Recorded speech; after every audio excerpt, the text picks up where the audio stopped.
Como bater o índice Bovespa e o índice de fundos imobiliários, o IFIX, com consistência? Como ter uma rentabilidade acima da média das ações e acima da média dos fundos imobiliários? Essa é uma das várias perguntas que eu vou responder aqui no nosso vídeo tradicional, onde todo fim de semana eu publico um vídeo do nosso quadro chamado Consultoria Gratuita. O que é isso? Uma vez por semana eu pego as principais dúvidas e perguntas que chegam para mim na caixinha de perguntas lá no meu Instagram. Se você não me segue no Instagram, nos stories, né? Aqui tá o meu Instagram, me siga por lá. E eu pego essas principais dúvidas e perguntas, as que eu acho que vai gerar mais aprendizado e resultado para vocês, e venho aqui e faço um vídeo completo explicando mais pormenorizadamente, mais detalhadamente, profundamente, algumas questões que podem ser uma virada de chave para você. Tá bom? Essa é uma das perguntas que eu vou responder, como ter rentabilidade consistente acima da média e várias outras que vêm depois dela, tá bom? Se você já sabe que esse conteúdo, que esse vídeo aqui vai ser profundo, toca aqui embaixo em gostei, certo? Porque assim você ajuda esse vídeo a chegar a mais pessoas. E antes mesmo de você assistir uma explicação, eu quero saber de você, não fique em cima do muro.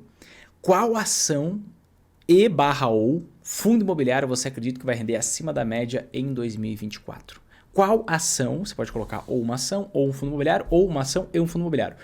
Qual ação e ou fundo imobiliário você acredita que vai render acima da média em 2024 ou a partir de 2024? Manda aqui embaixo nos comentários que eu quero saber. Quem sabe a gente faça até um vídeo sobre uma ação, um fundo imobiliário que vocês comentarem aqui embaixo, tá bom?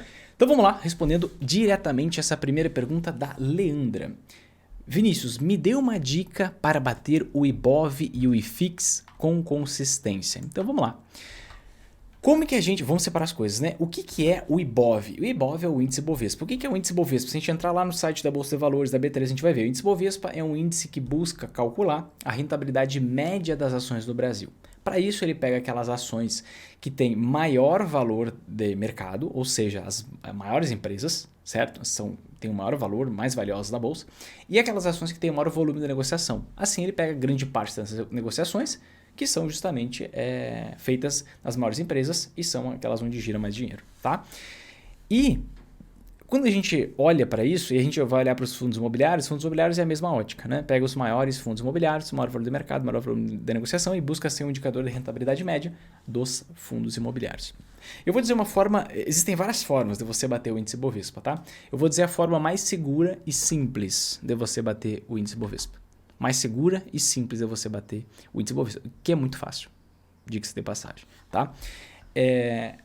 No que eu quero focar? Primeira coisa, onde está o valor de uma empresa? Quando você compra uma ação, quando você investe numa ação, você está comprando uma empresa.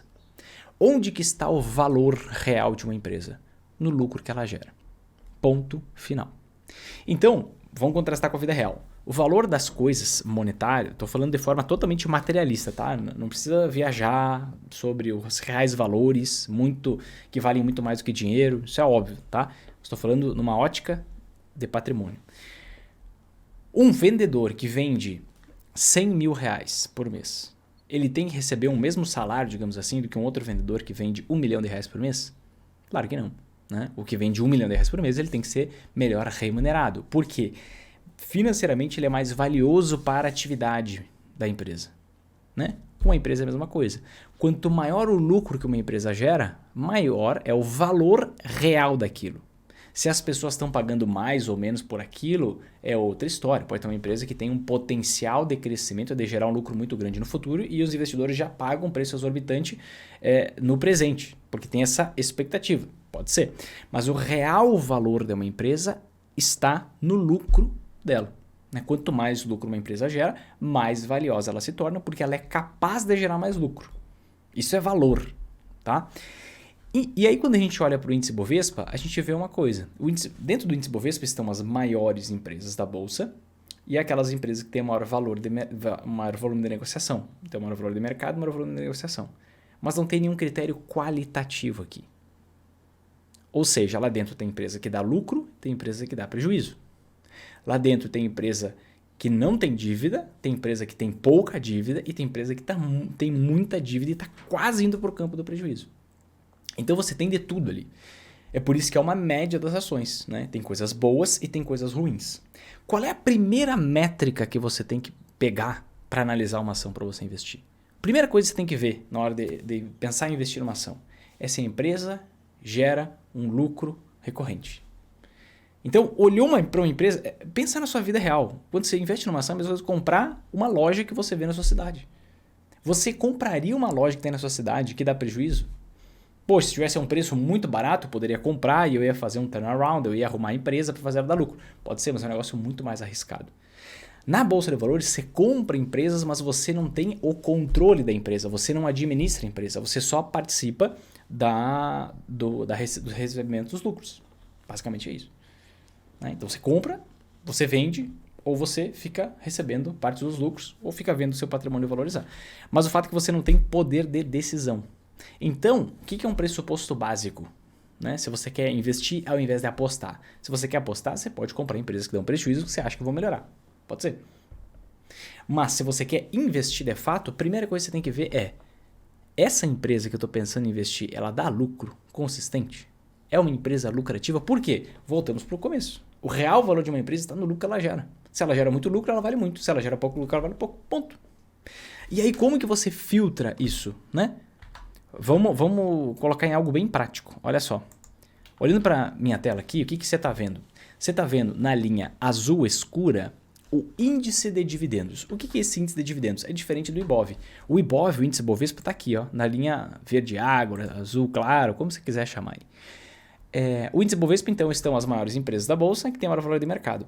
No índice de dividendos estão aquelas empresas que pagam dividendos de forma recorrente. E o que é o dividendo? Dividendo é uma parte do lucro da empresa. As ações de dividendos elas valorizam mais do que as ações do índice Bovespa. Só porque elas distribuem dividendos? É claro que não, gente. O valor de uma empresa não está no volume de dividendos distribuído, está no lucro que ela gera. Se ela vai pegar esse lucro e reinvestir, se ela vai usar esse lucro para distribuir dividendos, é outra história. Mas aqui a gente tem um filtro. Só faz parte do IDIV, do índice de dividendos, empresas que dão lucro de forma recorrente. Então, empresas que pagam... Por quê? Porque empresas que pagam dividendos de forma recorrente, naturalmente, se o dividendo é uma parte do lucro, elas precisam dar lucro de forma recorrente. Então, perceba, no longo prazo, as ações do índice de dividendos valorizam 236%, enquanto as ações do índice Bovespa 104%, 105%, mais que o dobro. Vinícius, vamos pegar os últimos anos, vamos. Muitos de vocês não, depois de 2020 tudo é diferente, Então olha aqui 2020 para frente, 28,5% contra 11%. Vamos pegar aqui no último ano, olha só, 26% contra 22%. Mesmo em um ano onde a gente tem as ações de forma geral valorizando, e, em tese, ações de dividendos não valorizariam tanto. A gente vê que nem sempre isso acontece.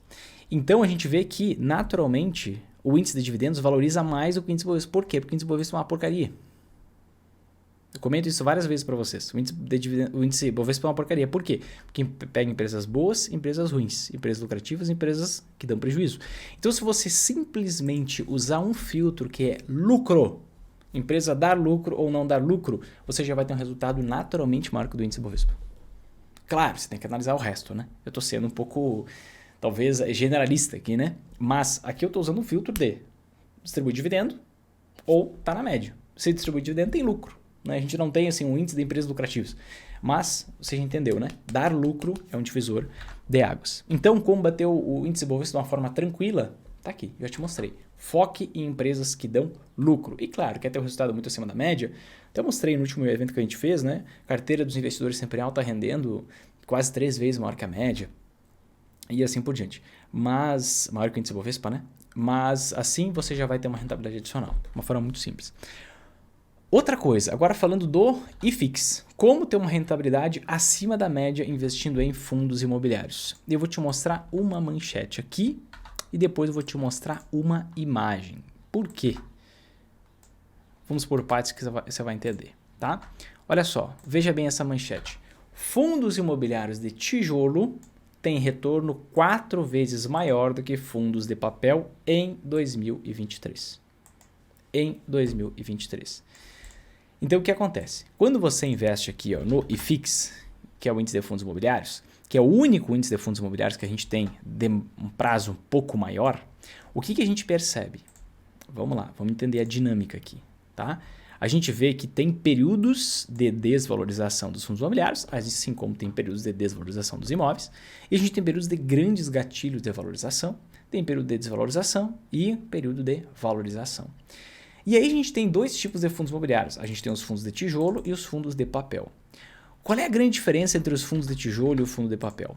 Um fundo imobiliário de tijolo é um fundo, basicamente uma estrutura de investimento que coleta, né, um gestor lá, ele vai lá e coleta dinheiro com investidores, aí vai coletar múltiplos milhões, compra empreendimentos imobiliários, coloca esses empreendimentos imobiliários para alugar e aí devolve para o investidor o aluguel. Né? Ele tem a obrigatoriedade de semestralmente distribuir pelo menos 95% dos lucros do fundo imobiliário. E aí o que acontece? Essa alta que a gente vê aqui, ó, essa valorização que a gente vê aqui, ó, no índice de fundos imobiliários, expressiva, que a gente viu aqui no ciclo de queda nos juros a partir de 2016, no ciclo de queda nos juros a partir de 2023, está recém começando isso daqui, ela é uma valorização expressiva dos fundos de tijolo. Por quê? Porque no fundo de tijolo, você tem o patrimônio imobiliário que valoriza com o passar do tempo, certo? Por conta da queda nos juros, o que acontece? Cai o juro, as pessoas buscam mais financiamentos, o mercado imobiliário fica aquecido, os preços dos imóveis sobem. Ponto. Se os preços dos imóveis sobem, a cota do fundo imobiliário vai atrás. Porque tem um indicador lá que a gente olha muito quando você vai analisar um fundo imobiliário. Vou pegar um fundo imobiliário qualquer aqui para te mostrar. Ó, HSML11, um fundo imobiliário qualquer, não é recomendação, tá? Que a gente olha aqui, opa, qual é o preço em relação ao valor do patrimônio? Aí você vê, poxa, quanto que vale o patrimônio desse fundo imobiliário? 1,5 bilhão. Por quanto que ele está sendo negociado na bolsa? 1,52 bilhão, aproximadamente. Então está mais ou menos em linha. Só que à medida que a taxa de juros vai caindo, você tem novos laudos de avaliação para aferir quanto que vale esse patrimônio. Então digamos que, opa, por conta da queda nos juros, o preço dos imóveis aumentando, agora esse patrimônio está valendo 1,6 bilhão. Opa, esse preço em relação ao valor do patrimônio vai para baixo de 1. Significa que esse fundo imobiliário vai estar sendo negociado na bolsa por um preço menor quanto vale seu patrimônio. Não faz sentido. E aí o que a gente vê acontecendo? A gente vê o fundo imobiliário valorizando. Então a cota estava lá 70 e poucos reais e temos a cota agora em quase 100 reais. Por quê? Porque há um patrimônio imobiliário ali que vai valorizando com o passar do tempo. Então o fundo de tijolo ele valoriza. Agora vamos pensar na ótica do fundo imobiliário de papel. O que é um fundo imobiliário de papel? Não é um fundo imobiliário que compra imóveis físicos, que tem tijolo, que tem ativo real. Basicamente, é uma estrutura de investimento onde um gestor pega dinheiro com investidores e empresta dinheiro para empresas ou para bancos, certo? Em geral é isso. Ele pode comprar ações de empresas ligadas ao setor imobiliário, ele pode usar outras estruturas, mas o que é mais trivial? É emprestar dinheiro via CRI e via LCI. Então empresta dinheiro para bancos, por meio de estruturas ligadas ao mercado imobiliário, como a LCI, empresta dinheiro para empresas que têm projetos de infraestrutura, que têm ligação com o setor imobiliário, por meio de CRIs. E aí o que acontece? Você tem dois efeitos. Primeiro efeito, né? Você vai receber um grande volume de dividendos, o volume de dividendos geralmente é um pouco maior do que no fundo de tijolo, tá? Porque todo o rendimento que você tem vem do pagamento dos juros desse investimento de renda fixa. Então, na verdade, fundo de papel é renda fixa. Só que qual é o grande problema? O que joga muito contra o fundo imobiliário de papel? E muita gente vai para o fundo imobiliário de papel, por quê? Porque paga um dividendo um pouco maior. Aí as pessoas não têm muito conhecimento, vão para o fundo imobiliário de papel e estão felizes da vida. Até acontecer o que aconteceu há pouco tempo. Só que o que acontece? Lembra dessa valorização patrimonial que eu comentei do fundo de tijolo? O fundo de papel ele não tem. Por que o fundo de papel não tem? Porque o fundo de papel não tem patrimônio. O fundo de papel, ele empresta dinheiro para uma empresa, a empresa paga os juros e acabou. Como é que você vai ver o preço valorizando, o preço subindo em relação a quanto vale o patrimônio da empresa? O patrimônio do fundo imobiliário, perdão. Não tem nexo, porque o patrimônio é sempre igual. Porque você investe, recebe o juro, recebe o rendimento da aplicação e esse rendimento da aplicação já é distribuído via dividendos para o cotista. Então o patrimônio do fundo imobiliário continua sempre igual. Pode valorizar um pouquinho, pode ter algum movimento? Pode, por conta da demarcação ao mercado, outras questões. Mas não é nada expressivo e nada nem sequer próximo dos fundos de tijolo, onde há um patrimônio imobiliário real e esse patrimônio imobiliário real valoriza com o passar do tempo. Segundo alguns estudos que a gente tem do FIPZAP, os imóveis no Brasil valorizam cerca de inflação mais 1,5%. Se a gente entender, nos últimos 40 anos, se a gente entender que a inflação no Brasil, no plano real, é cerca de 6% ao ano, então significa que o patrimônio imobiliário ele corrige mais ou menos 7,5% ao ano, 6 mais 1,5%, né? Então 7,5%. E aí se você investe, por exemplo, num fundo imobiliário de tijolo que paga 8,5% de dividendos, você tem um retorno composto anual médio na faixa de 16% ao ano, que é muito maior do que fundos de papel que você vê por aí, exceto alguns que estão prestes a explodir, alguns já explodiram, que pagavam esse tipo de coisa porque emprestavam dinheiro para empresas endividadas e que estavam praticamente falindo. Então, o que acontece? Por conta dessa ótica, eu vou te mostrar um último dado, antes de fazer essa conclusão. Olha só, aqui no Brasil, os fundos imobiliários eles surgiram em 1993, né? Só que eles foram se popularizar depois de 2010. Então, a gente tem muito pouco histórico para analisar, né? Diferentemente das ações, por exemplo. E o mercado começou a ficar mais líquido mesmo ali por 2017, por ali, né? Que a gente atingiu uma marca. 2016, poxa, tinha 100 mil investidores, se não me falha a memória. Então, muito pouco. Então, a gente atingiu liquidez mesmo ali por 2018 para frente, 17, 18. Então, os dados aqui são complicados a gente analisar. Mas se a gente olha para o mercado americano, né? Os fundos imobiliários, eles foram inspirados nos REITs. O que são os REITs? São justamente empresas muito similares aos fundos imobiliários. São empresas que atuam e têm pelo menos 75% dos seus ativos ligados ao setor imobiliário, têm o dever de distribuir pelo menos 90% do seu lucro para os acionistas. Então, é uma estrutura similar aos fundos imobiliários. Os fundos imobiliários foram criados, inspirados nos REITs. REITs surgiram na década de 60 nos Estados Unidos, ganharam mais liquidez, popularidade na década de 70 e o fundo imobiliário foi criado em 93 aqui no Brasil. E o que a gente vê? A gente vê esse estudo aqui, ó, que mostra a rentabilidade dos fundos imobiliários de tijolo e dos fundos imobiliários de papel, né? Fundos imobiliários entre aspas, porque as estruturas são diferentes, o potencial dos REITs é maior, inclusive. Mas a gente vê aqui, ó, que cada 100 dólares investidos em REITs, equity REITs, que são equivalentes a fundos de tijolo no Brasil, cada 100 dólares se transformou em cerca de 17 mil dólares em 2019. Quando a gente olha para os mortgage REITs, o que a gente vê? Que são os equivalentes aos fundos imobiliários de papel. Cada 100 dólares se transformou em menos de 2 mil dólares. Isso por quê? Qual é a grande diferença entre uma coisa e outra? A grande diferença é que aqui você tem o patrimônio imobiliário valorizando. Aqui você tem o patrimônio imobiliário valorizando e aqui você não tem. Você tem só o dividendo. Então, às vezes, você escolhe um fundo imobiliário de papel porque ele paga 12% de dividendo. E você abre mão do fundo imobiliário de tijolo porque ele paga 8,5% de dividendo. 8%, 7,5%, vamos ser pessimistas. Só que você esquece que tem a valorização do patrimônio do tijolo. E se você somar 7,5 mais 7,5 dá 15. Se você somar 7,5 mais 8,5 dá 16.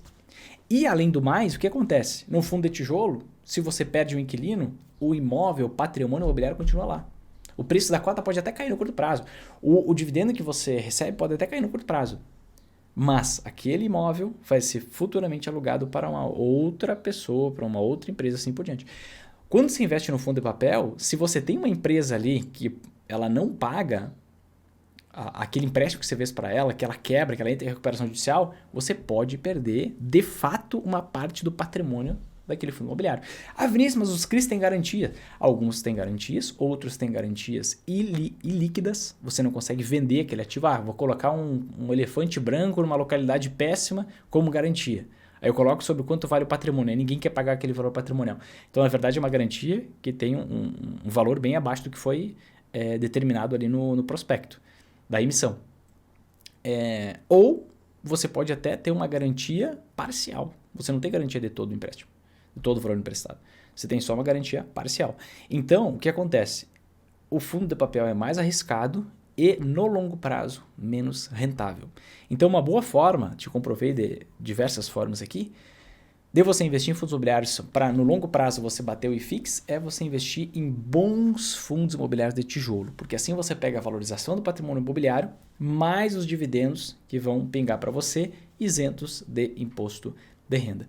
Certo? Muito simples, então, você bater tanto o índice Bovespa quanto o índice de fundos imobiliários. Duas ações práticas e pontuais que é natural que se você fizer boas escolhas, você vai bater esses índices médios de mercado com consistência. Próxima pergunta é uma pergunta da Joelma. Tenho 22% do meu patrimônio livre e 78% está na Magar Brasil. O que eu faço? Monto a Magar Internacional ou compro mais ações para a Magar Brasil? Então vamos lá, pergunta bem específica para quem está chegando aqui agora, provavelmente não sabe o que é Magar Brasil, Magar Internacional. O que é Magar, gente? Magar nada mais é do que o nome, o apelido que a gente deu para as nossas carteiras, né? Então as nossas carteiras tem esse nome de Magar. Tá? Magar Brasil é uma estrutura, uma carteira para você lucrar nas altas nas quedas da bolsa no Brasil. Magar é internacional, é uma estrutura, uma carteira de investimentos para você lucrar nas altas e nas quedas da bolsa no exterior. E você me comentou aqui que você tem 22% do patrimônio livre, 78% da Magar Brasil, então você já está lucrando nas altas e nas quedas da bolsa no Brasil, tudo certo. Sua dúvida é comprar mais ações ou investir no exterior. E o que acontece? Eu sou um grande entusiasta do investimento no exterior. E eu vou explicar por quê. Porque talvez o maior erro que eu já cometi investindo foi ter demorado para começar a investir no exterior. Uma coisa que eu não entendia é por que eu devo investir em dólar. Eu vou explicar para você sobre várias óticas. Uma primeira ótica é que tudo que você compra no dia a dia é cotado em dólar. E é transformado, é convertido em reais para você. Se eu pegar essa taça aqui, ó, qual é a matéria-prima? Silício. O silício é cotado em dólar no mercado internacional. Então, quem produz essa taça aqui paga a matéria-prima em dólar. Se o dólar valorizar, vai subir o preço dessa taça. Se eu pegar este microfone aqui, sei lá, deve ter metal aqui. Componentes eletrônicos. Metal, toda a matéria-prima, vamos pegar alumínio, vamos pegar um minério, talvez tenha alguma coisa que venha do minério, é cotado em dólar no mercado internacional. O arroz que você come é cotado em dólar no mercado internacional. A carne que você come é cotada em dólar no mercado internacional. O combustível que você abastece é cotado em dólar no mercado internacional. Então, tudo, o mundo é em dólar. Logo, se o dólar valoriza muito, o que acontece? Os preços de tudo aumentam pra gente. De absolutamente tudo. Tá? Qual foi um dos grandes motivos que gerou a nossa grande inflação de 2015? Foi uma alta muito grande do dólar, porque o dólar estava em 2011 em 1,50 e 2016 chegou a bater mais de R$4. Então, a gente viu o dólar subindo muito, isso teve impacto nas matérias-primas. Como teve impacto nas matérias-primas, os empresários, eles reajustaram os preços, porque eles estavam pagando, o custo estava mais alto dos seus produtos, tinham que aumentar o preço para manter a margem e não quebrar. Então, os preços sobem. Então, uma necessidade básica de sobrevivência é investir em dólar. Primeiro ponto, tá? Mas eu não estou dizendo que você tem que pegar esses 22% e investir em dólar. Vamos por partes. Só quero ressaltar primeiro a importância de você montar a sua Magar internacional, tá? Segundo grande motivo, a direção do dólar no longo prazo é sempre para cima. Dá uma olhada nesse gráfico aqui. O que você percebe com o passar do tempo? Que desde o plano real, aqui em 94, a gente vê o dólar valorizando. Passa por ciclos de valoriza, desvaloriza, valoriza, desvaloriza, valoriza, valoriza, valoriza, desvaloriza. Mas se a gente pegar aqui e colocar esse gráfico, por exemplo, no intervalo de 3 meses em cada linha, a gente já vê que, poxa, é alta queda para subir de novo, uma queda para subir de novo e assim por diante. Então a gente vê que a direção é sempre para cima. E por que a direção é sempre para cima? Eu vou explicar para você. Existe uma razão lógica e objetiva para isso e eu vou te explicar por que inclusive o dólar vai continuar valorizando, vai continuar subindo. Aqui na minha tela você está vendo agora um exemplo, tá, de algo chamado paridade do poder de compra. O que é paridade do poder de compra? É o quanto o dólar realmente deve valer em relação ao real. Então eu vou traçar um exemplo, vou usar um exemplo aqui para você. Digamos que no ano passado, em 2023, você ia no aeroporto em Guarulhos e você comprava um café, por exemplo, em Guarulhos a R$25. Comprou ali e acredite, é muito mais caro do que isso. Você ia na Starbucks, você comprava lá, tem vários cafés, você comprou um café que o preço era R$25. Tá? E aí digamos que você foi viajar para Miami. Em Miami, você no aeroporto, no mesmo ambiente, você entrou na Starbucks e viu o mesmo café por $5. E aí, opa, você vê assim, eu paguei R$25 num café no Brasil. Em Miami, eu paguei $5. Com essa informação, comparando o poder de compra das moedas para comprar o café, qual que deveria ser a cotação do dólar? Bom, se eu preciso de 5 vezes mais unidades de moeda, unidades de real, para comprar o mesmo produto que o dólar, a cotação do dólar deve ser R$5.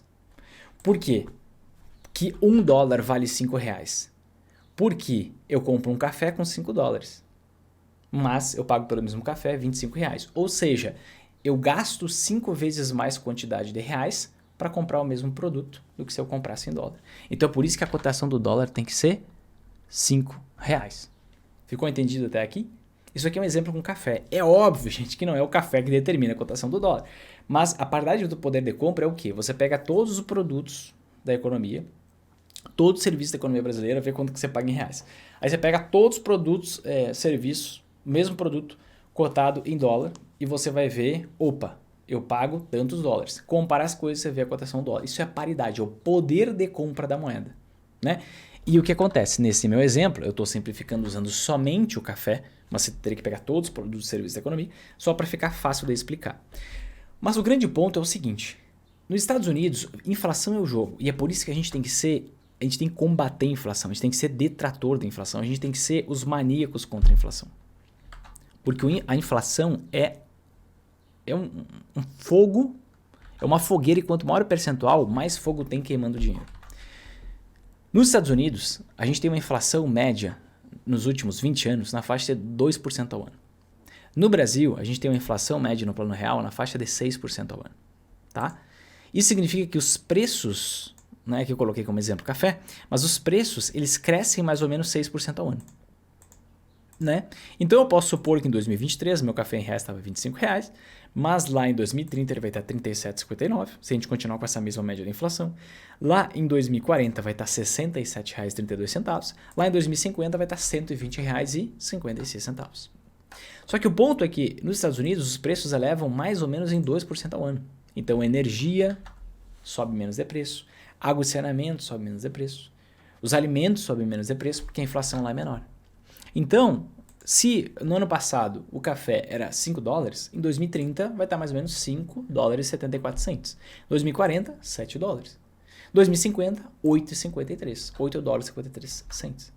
E aí, como que eu descubro qual é a paridade do poder de compra para o dólar? Eu descubro da seguinte forma, pego o preço do café, ou seja, de todos os produtos e serviços, em reais, divido pelo dólar e vejo, opa, o dólar em 2050 deveria estar cotado a R$14.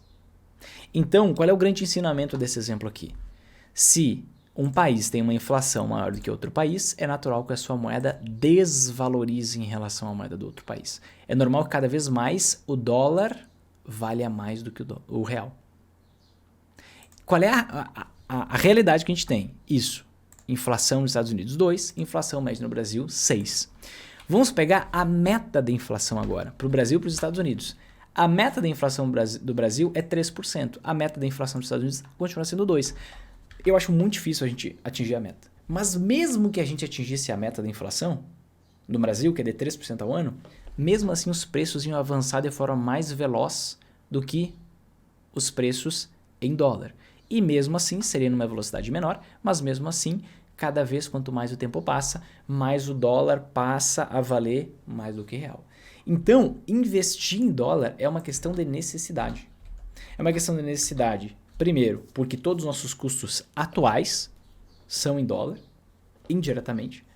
Segundo, porque o dólar sempre sobe no longo prazo e porque há lógica para o dólar continuar valorizando no longo prazo. Pode passar por correções, por grandes altas correções, claro, mas no longo prazo a direção é para cima.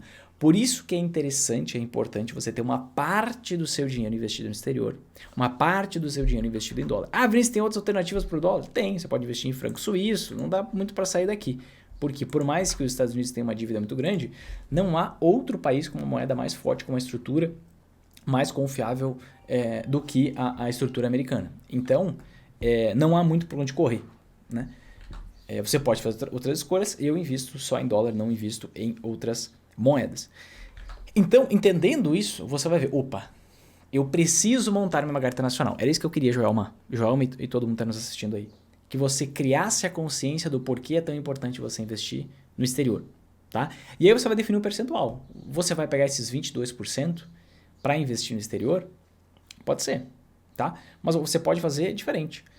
Pega e define assim, inicialmente vou investir 5%, vou investir 10% no exterior, vou montar minha carteira nacional para lucrar nas ações casas da bolsa em dólar. Vou pegar 5% do meu patrimônio, 10%, porque é o que eu não estou acostumado. Então, você vai lá e, poxa, vou me acostumar com isso. Depois você aporta mais. Aí você pega e vai aportando 1% ao mês, faz uma média no câmbio, faz uma média nos preços ativos, e aí você vai até onde você se sentir confortável. E aí depois você pode aumentar com o passar do tempo, tá? Mas eu acho muito importante você pegar uma parte desses 22% e investir no exterior. É uma questão de E sem falar em diversificação geográfica, em segurança jurídica, sem falar em nada disso. Estou falando só sobre aspectos monetários. É uma necessidade que qualquer pessoa tem investimento em dólar. E aí você define o percentual e vai indo. E aí, quem sabe você bota 10%, os outros 12% você foca na Magaro Brasil. Tá tudo bem, tá? Há outros investimentos que você pode usar. Gosto muito de cripto, principalmente para esse momento. Inclusive, liberei um bônus extra em setembro de 2023, antes de vir essa porrada de valorização aí no mercado cripto.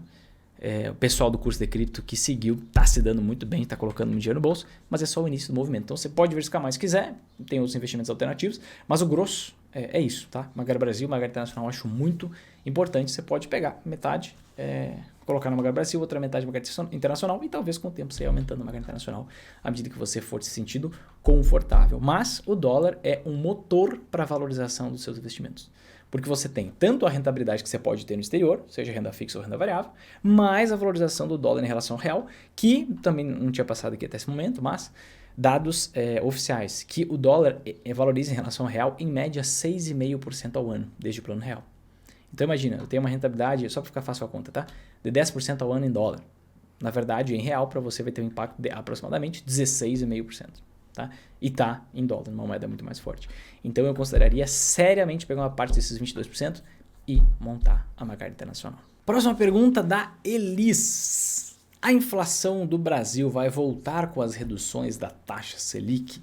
Vamos lá. Não quer dizer que com a taxa Selic caindo a gente vai ter uma retomada da inflação. Depende, mas eu acredito que vai ter. Mas vamos lá, vamos por partes, tá? Uma retomada da inflação é natural com a redução da Selic, mas não quer dizer que vai ser imediata. Por quê? Quando você tem a inflação muito elevada, o que você faz? Você aumenta a taxa de juros para tornar mais caro o financiamento, os empréstimos para as pessoas, para as empresas, assim elas param de consumir tanto e a inflação cai. À medida que você reduz a taxa Selic, o que acontece? As pessoas começam a consumir mais e você nunca, o Banco Central, ninguém nunca tem clareza total de até onde tem que derrubar a taxa Selic para manter uma economia um pouco mais estável, né? Se demora muito tempo, principalmente no Brasil, onde a gente tem visões políticas, econômicas muito diferentes. Você tem uma mudança de condução governamental, muda tudo, muda a questão do orçamento, muda muita coisa, então você tem uma volatilidade muito maior. Mas basicamente você tem taxa de juros caindo, no futuro você deve ver uma inflação mais alta. Isso é natural, mas não quer dizer que vai ser imediato. Eu acredito que o seu medo, a sua atenção é imediato. A inflação do Brasil vai voltar com as reduções da Selic. E esse é um movimento natural, a inflação voltar, mas ela pode voltar mais rápido, com mais força, se o juro cair demais. Aqui que está o grande ponto, tá? Existe algo chamado diferencial de juro, que é o que eu estou mostrando para você aqui na tela, tá? Na linha azul você vê a taxa de juros no Brasil, com o passar dos anos, tá? Desde 99 até hoje, e você vê a taxa de juros americana, tá? Desde mais ou menos 99 até hoje. E você pode ver aqui, ó, nessa linha fininha, vermelha, você vê a média, né? Então, a taxa de juro média em relação da nossa taxa de juros no Brasil, em relação à taxa de juros no passado. E você vê aqui, ó, que a gente reduzia a nossa taxa de juros com o passar do tempo. E a partir aqui de 2014, a gente começou a ficar estagnado.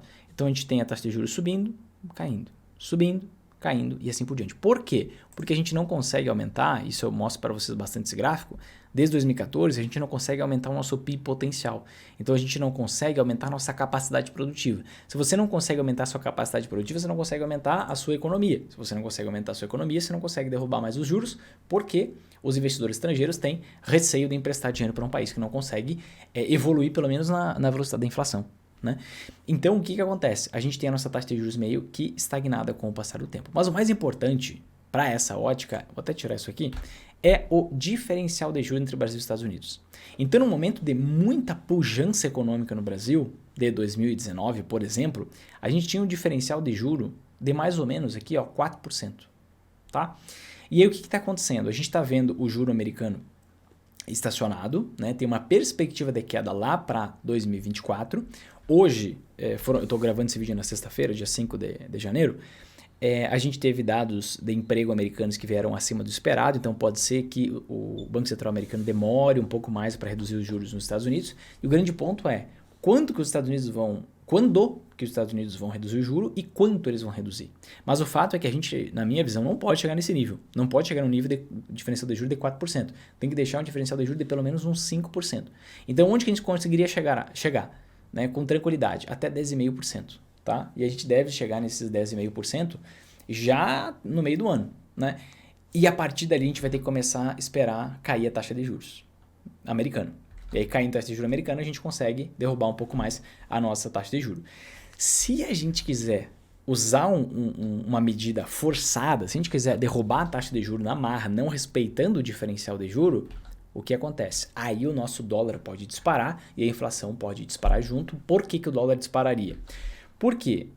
Por que a nossa taxa de juros tem que ser sempre maior que a taxa de juros americana?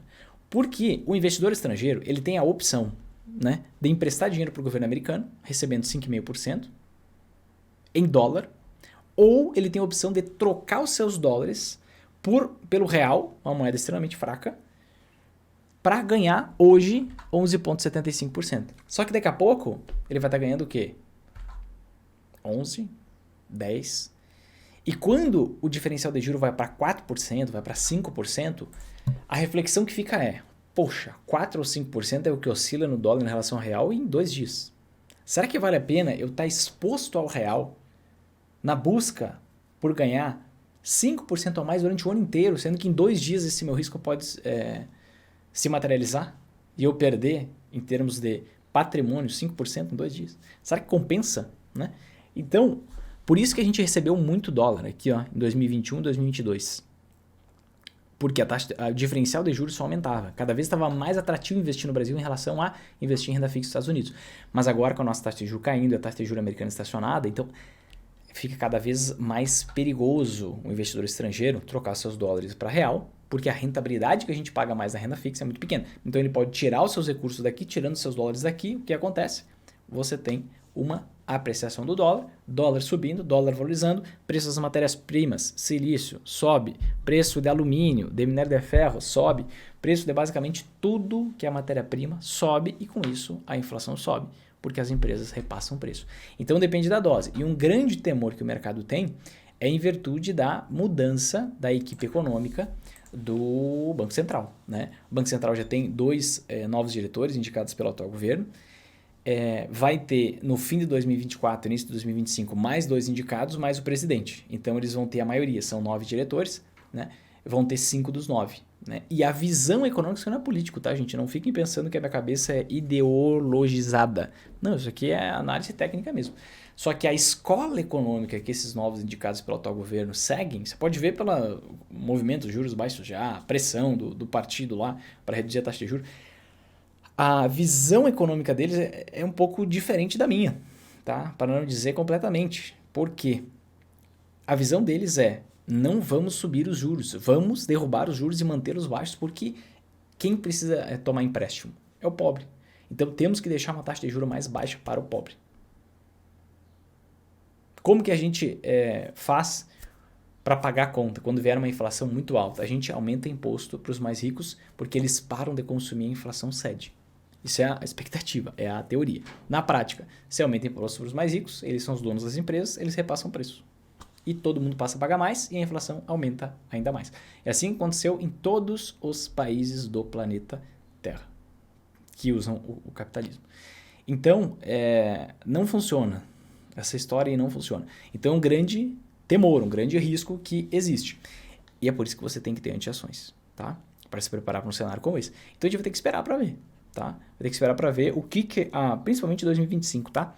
O que a nova equipe econômica vai fazer, como que eles vão trabalhar. No primeiro trimestre de 2025 a gente já vai conseguir ter um cheiro disso, mas antes disso é só risco, você tem que estar preparado para que esse cenário se materialize. Próxima pergunta da Kellen, ainda vale a pena investir em BB Seguridade? É muito lucrativa, mas tem um PVP de 6,3 vezes. Vamos dar uma olhada aqui na BB Seguridade. Olha só. Tela do computador, o que a gente vê, né? A gente vê que é uma empresa que, tem um dividend yield de mais de 10%. Então, pagou aqui, ó, nos últimos 12 meses, o equivalente a mais de 10% do preço da ação. É uma empresa que apresenta lucros. Ela comentou ali, muito lucrativa, apresenta lucro todos os anos. A gente pode ver, né, o grau da lucratividade por meio do ROI, que é o que? O lucro líquido em relação ao patrimônio líquido. Né? Então, imagina que a empresa tem um patrimônio de 1 bilhão. Se ela tem um patrimônio de 1 bilhão e tem um ROI de 70%, com 1 bilhão ela conseguiu gerar 700 milhões novos. Então, isso aqui é uma rentabilidade absurda. tá? É absurda essa rentabilidade aqui sobre patrimônio. 70%, que é algo muito alto. E aí o que acontece? Ela está olhando para esse indicador aqui, ó, o PVP, tá? Inclusive, isso aqui é um grande ponto de atenção. No meu programa de acompanhamento, no programa Investidor Sempre em Alta, a gente tem um checklist de análise. E na última parte da aula sobre o checklist de análise, que é basicamente o quê? Quais indicadores você tem que analisar, o que você tem que olhar, eu mostro as exceções. E seguradoras são exceções para este indicador, PVP. Por quê? Pensa numa atividade de uma seguradora. Qual o nível de patrimônio que uma seguradora tem? O que ela tem de patrimônio? Instalação. Então, ou ela aluga, ou ela tem instalação. Mesa, computador, sistema. O que mais? Você tem uma plataforma de petróleo? Você tem? Não. Então, é um patrimônio muito pequeno que você tem para tocar ali a atividade do seu negócio. Com isso, o negócio de seguro naturalmente é um negócio que usa muito pouco patrimônio. Usa muito pouco patrimônio. Só que BB Seguridade tem um ponto extra ainda, porque BB Seguridade não gasta nem com captação de clientes.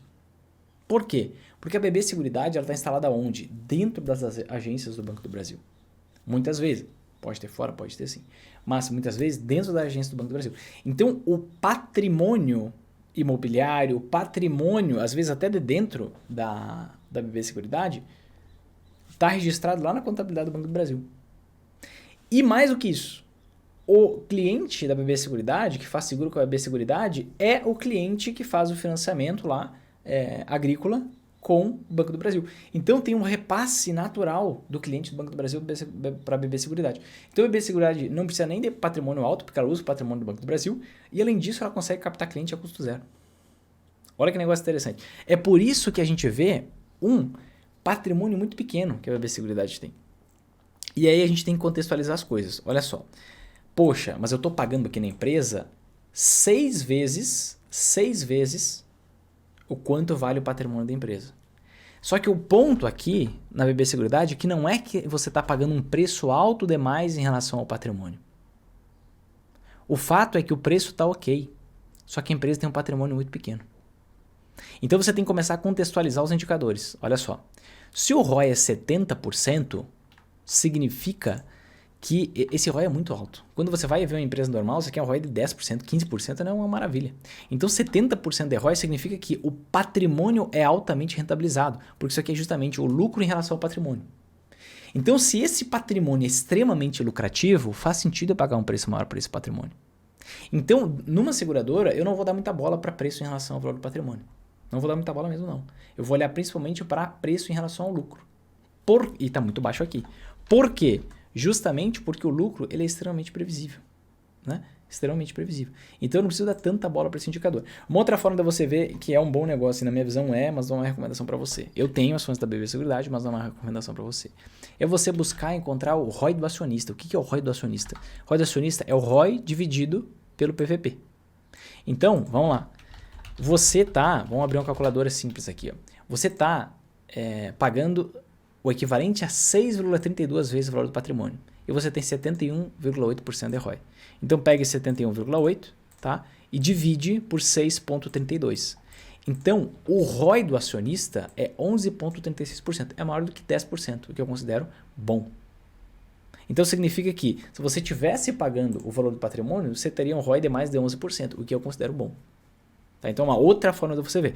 Mas, uma dica básica, não precisa analisar PVP em seguradora, porque geralmente a empresa ela não é cara. A ação não é cara em relação ao quanto vale o patrimônio. Na verdade, o patrimônio que é muito pequeno para gerar tanto lucro. Esse é o grande ponto da BB Seguridade. Próxima pergunta de hoje, Hugo. TAE 11 ou TAE 4? SAPR 11 ou SAPR 4? Como escolher o melhor tipo de ação? Então vamos lá, vamos para a prática para a gente entender como escolher o melhor tipo de ação para você investir. Então, por exemplo, quero investir nas ações da Taesa, eu compro a TAE 4 ou a TAE 11? Né? Quero investir na Sanepar, compro a SAPR 4 ou a SAPR 11? A gente pode ver isso aqui, tá bom? Então vamos lá, vamos ver com detalhes. Aí a gente tem que separar por foco, tá? Qual é o seu foco ao investir? Você está focando E claro, você não quer dizer que você vai expulsar uma coisa, que você não quer uma coisa e você só quer outra. Mas qual é o seu maior foco? É multiplicação patrimonial? para você comprar a ação e vender posteriormente, porque você está numa fase que está pensando nisso, ou seu foco é crescer os seus dividendos, ou ter uma previsibilidade de dividendos. É você receber dividendos. Qual é o seu foco principal? Renda passiva ou multiplicação patrimonial? Tá? Vou te dizer diretamente. Se o seu foco é multiplicação patrimonial, você deve prezar por aquela ação que tem mais liquidez. Liquidez média diária. Por quê? O seu objetivo é comprar uma ação para vender posteriormente. Então você tem que ter saída, você tem que ter muita liquidez, ou seja, muita gente comprando e vendendo aquela ação para você conseguir vender a ação por um bom preço. Se você investir numa ação com pouca liquidez, por mais que ela seja um pouquinho mais barata, o que pode acontecer? Você pode ter que colocar um preço bem abaixo do preço de mercado para você conseguir vender. E aí vai tirar uma parte do seu lucro. Então, se você tem um foco em multiplicação patrimonial, você tem que focar em liquidez média diária. Como é que você vê isso daqui? Tá? E antes de te mostrar um erro muito comum. Ah, TAE 4, 12,50. TAE 11, 37. Vou pegar a mais barata. Gente, pelo amor de Deus. Se você tem esse tipo de conclusão, não invista em ações ainda. Vai aprender antes. O preço de uma ação é totalmente manipulável. A empresa ela pode pegar e fazer um desdobramento. Cada uma ação ela pega e agora multiplica por 2 o número de ações e aí o preço da ação cai pela metade. Isso aqui é totalmente manipulável. Para de olhar para preço. Preço não importa. O que importa é indicadores de preço. Aí sim faz sentido se analisar. Tá? Mas olha, liquidez média diária você pega aqui no site Status Invest, você pode entrar e você vê aqui qual é a liquidez da TAE 4, 2 milhões. Qual é a liquidez da TAE 11, 55 milhões. Então, se meu foco é multiplicação de patrimônio, eu vou comprar o quê? TAE 11. Acabou. Acabou a história. TAE 11, ponto final. Tá? Sanepar. Pô, Sanepar, 12 milhões. SAPR4, SAPR11, 28 milhões. Geralmente a 11 ela tem mais liquidez, tá? Então o que eu compro? SAPR11, acabou. Fim da história. Tá? E o que é a 11, o que é a 4, o que é a 3, pra gente entender, né? Então você tem 3 tipos de ações. Deixa eu até voltar para mim. Você tem ação ordinária, que termina com o número 3. Você tem ação preferencial, que termina com 4, 5, 6, depende da classe. Mas hoje não tem mais tanto essa salada de frutas, antes tinha mais. A maioria é 4, termina com 4, tá? E você tem a Unit, que é uma cesta, é um conjunto de ações ordinárias e preferenciais. Vamos usar como exemplo a Sanepar. Ó, a Unit da Sanepar é uma ação ordinária, SAPR3, e 4 ações preferenciais. Então é óbvio que sempre a Unit vai ter um preço maior do que uma ação ordinária ou preferencial. Por quê? Porque é justamente uma cesta com várias delas. Né? Por isso que você não pode analisar preço também. É um outro motivo, um outro ponto. Então, o que acontece? A ação ordinária, que termina com 3, você tem direito a voto quando você compra a ação ordinária. E, em geral, quando você compra preferencial, você recebe mais dividendos. Então, você tem preferência no recebimento de dividendos. Isso pode ser estabelecido de forma diferente no estatuto da empresa, mas, via de regra, se não tem nada disposto diferente, é assim. E aí, se o seu foco é voltado a dividendos, o que você tem que olhar, tá? Você pode olhar aqui, ó, opa, eu vou pegar aquela que tem mais liquidez, você vai olhar a liquidez. Se a ação tem uma liquidez menor que 1 milhão por dia, não aconselho que você invista, tá? Aí você pega outra, independente do quanto distribui de dividendo. Mas se não tem uma liquidez menor que 1 milhão, se tem uma liquidez maior que 1 milhão, olha aqui, ó, qual é o dividend yield dessa ação, né? Você vai ver que, opa, a TAE 11, ela pagou 9,52% nos últimos 12 meses. A 4 está 9,47%. No ano passado, 7,59%. Opa, 7,57%. No ano retrasado, 14%. Opa, 3,89%. Então você já viu que claramente a TAE 11 paga tem um dividend yield maior, um dividendo distribuído em relação ao preço atual da ação maior nos últimos anos. Então você investe na 11. No caso da Taesa. Vamos olhar aqui a SAPR4, tá? SAPR4 está em 5,55 agora e a 11 está em 5,47. Opa, parece que é o cenário contrário. Ano passado, 5,24 na 4, 5,19 na 11. 2022, 8,42 na 4, 8,35 na 11. Então, na Sanepar, você escolhe a 4 se você tem foco em dividendos. Então, vai depender do seu foco. Claro, isso é uma forma rápida de você fazer, né? Uma forma mais vagarosa e sim, mais assertiva seria você ler o estatuto da empresa e ver qual é a política de dividendos para ações ordinárias e preferenciais. Se a política for a mesma, que é o caso vai ser o caso da Taesa, você vai ter uma diferença de uma forma. Se a política é diferente, que é o caso da Sanepar, você vai ter uma outra decisão. Mas o caminho mais prático é esse. Próxima pergunta do Guimarães. Pets 3 vai se recuperar? Vamos dar uma olhada nessa ação aqui, ó. Pets 3 é basicamente a empresa, não sei se vocês conhecem, a empresa é Pets, né? Vamos pegar aqui umas imagens que a gente vai ver que era empresa focada em pets, né? Então, o nome é bem sugestivo. E a gente vê aqui que foi uma empresa que abriu capital há pouco tempo na bolsa, né? Ela abriu capital aqui mais ou menos a R$16, chegou a bater um valor absurdo, um preço absurdo de R$27, desde lá cai quase 90%, né? Então, muita queda e não se recuperou praticamente nada desde que as ações voltaram a subir. Finalmente agora está sendo negociado por um preço abaixo do seu patrimônio, né? Tem uma dívida líquida negativa, então tem mais dinheiro em caixa do que dívida para pagar. Margem de lucro muito baixinha, a cada R$100 faturados, por que eu coloco entre aspas assim, faturados? Porque a receita líquida, que é a base de cálculo para a margem líquida, é o faturamento menos os impostos diretos. Mas a cada R$100 de receita líquida, então, entre aspas, faturado, sobra apenas R$1. Então está muito perigoso esse negócio aqui. E quando a gente olha aqui, ó, a evolução dos lucros, a gente vai ver que o lucro subiu muito forte, tá? Então subiu desde 2019, 21, 22 já caiu por conta de juros mais altos, a empresa focou em expandir, lojas grandes, tudo mais, a gente viu na imagem ali, né? 2023 o lucro foi bem menor. Tem aqui em caixa mais dinheiro do que dívida, então não tem uma situação próxima a quebrar, exceto se ela reverter prejuízo, aí o negócio pode ficar complicado, né? Mas a gente vê assim que é uma empresa que recém está chegando num preço que começa a ficar atrativo, tá? Começa a ficar atrativo. A gente vê o lucro caindo aqui, ó. Uma empresa pequena, a gente vê o lucro caindo, então começa a ficar atrativo aqui quando esse preço está abaixo do valor do patrimônio. E essa pergunta direta vai voltar a valorizar? É normal que volte. Vai recuperar? É normal que recupere. Agora, chegar naquele patamar de preço que era negociada antes, eu não vejo nexo. Tá? Inclusive, foi uma das ações que lá no passado, 2021, 2022, eu dizia, não faz sentido investir nesse negócio. E logo que teve o IPO, a ação valorizava absurdamente. Olha aqui, você pagava um preço 14 vezes maior do que o valor do patrimônio. Não faz sentido. Você está focando numa seguradora, uma empresa de outro tipo, você pode analisar, depende muito do quanto que ela rentabiliza. Mas você pagar 14 vezes o quanto vale aquele patrimônio. Com uma empresa que tinha um ROI de o quê? Olha que na época, em 2020, 10%, tinha nexo nenhum. Foi um boom, tá? Sei lá por meio de qual narrativa, né? A narrativa que muitos usavam é uma narrativa detratora para a economia, né? Que é uma infeliz realidade. Cada vez as pessoas querem ter menos filho, cada vez as pessoas têm mais bicho, né? Porque eu escutei da boca de uma pessoa esses dias, né? Fui com a minha filha, a gente foi pegar uma carne para almoçar e pronto assim, né? Já assada. E aí meu pai brincou com uma pessoa. E aí, quando é que vocês vão ter filho? Próximo da casa dele, né? A gente tava lá. E ela disse, filho tem que trocar fralda, tem que acordar de madrugada.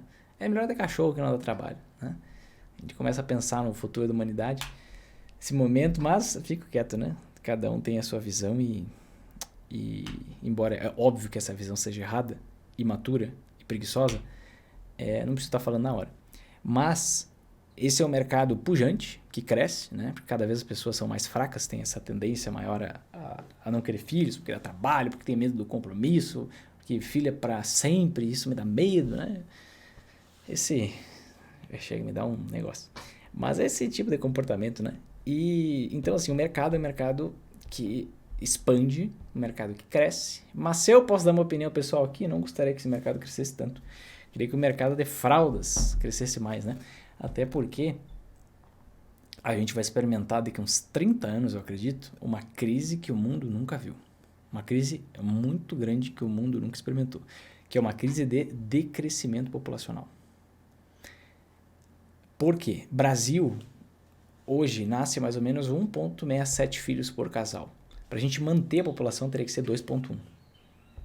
China, a população já está caindo. No Brasil ainda está crescendo, mas daqui a pouco começa a decrescer. China já está caindo. Diversos países na Europa, o negócio está complicado. A Previdência vai ser um negócio que a gente vai ter que trabalhar até os 80 anos para ter direito ao INSS. Ou você faz seus investimentos individuais. Então, assim, você vai valorizar, muito provável que vá de volta, tá? Tá começando a ficar atrativo, que o preço está abaixo do patrimônio. Queridos, se você gostou desse vídeo, toque embaixo em gostei, compartilhe com seus amigos, te inscreve no canal, ativa o sininho, faz todo esse processo. E se você quer aprender como lucrar nas altas e nas quedas da bolsa no Brasil e no exterior, receber uma estrutura inicial pronta para você já começar a lucrar nas altas e quedas da bolsa ainda em 2024, o que você faz? Toca no link que está aqui embaixo desse vídeo, se inscreve gratuitamente para o nosso evento online, gratuito, sem enrolação, que vai começar agora nos próximos dias. Vou entregar muita coisa lá, um evento inédito, com aulas que estão sendo totalmente feitas agora, você nunca viu nada parecido.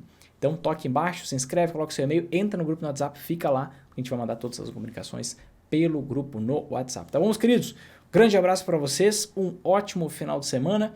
Deus abençoe você, suas famílias e vamos para cima que é só o começo, que eu quero te ver sempre em alta.